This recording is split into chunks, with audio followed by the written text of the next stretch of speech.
Kaloka itech. Janine, nawala nga ba ang karir simula nang maging nobyo si Jericho?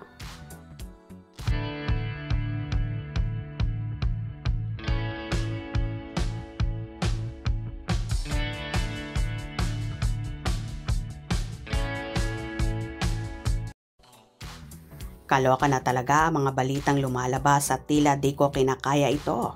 May isang basher kasi ang nagsasabi na swerte si Jericho Rosales sa nobyang si Janine Gutierrez dahil simula nang bumalik siya sa show business ay nagtuloy-tuloy ang karera ng aktor kung saan nakatanggap siya ng iba't ibang parangal. Samantala kung swerte si Eco sa nobya, abay kabaliktaran naman ang sinasabi ng hater na ito na simula nang maging nobyo ni Janine si Eco ay nawala ang karera ng actress. Nawala na siya ng mga proyekto kung saan umalma naman ang Econin supporters at pinabulaan ang lahat ng sinasabi ng basher na ito. Ang pagkakaalam ko kasi may mga sinot si Janine ng movie na hindi palang idinidetalye kung kailan ito ipapalabas. At ayon pa sa naging interview sa kanila ni Eco ay may project silang gagawin together. Himanta naman ng mga fanay baka next year na ito maumpisahan. Narito naman ang samot-saring reaction at komentuhan ng mga fanay. Wow, swerte talaga ni Eco mula nang maging jowa niya si Janine. Bagay silang dalawa, handsome and beautiful.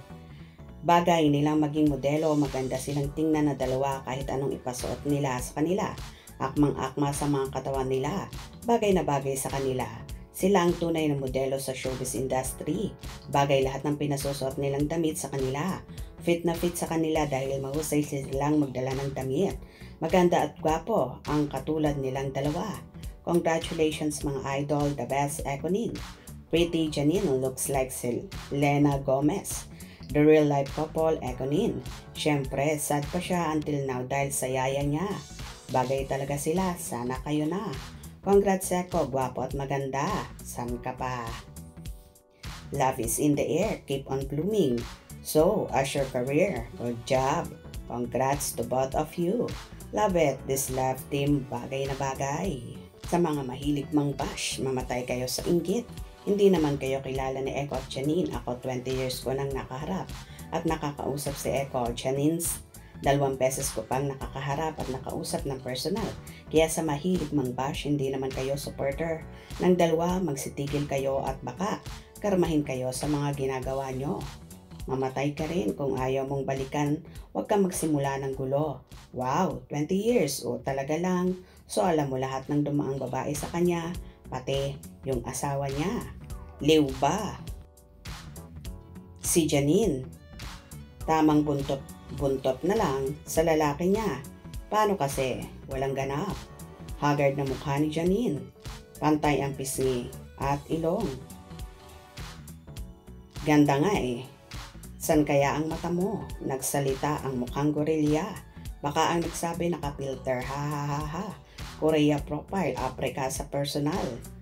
Mag-magnifying glass ka para makita mo, bitter girl.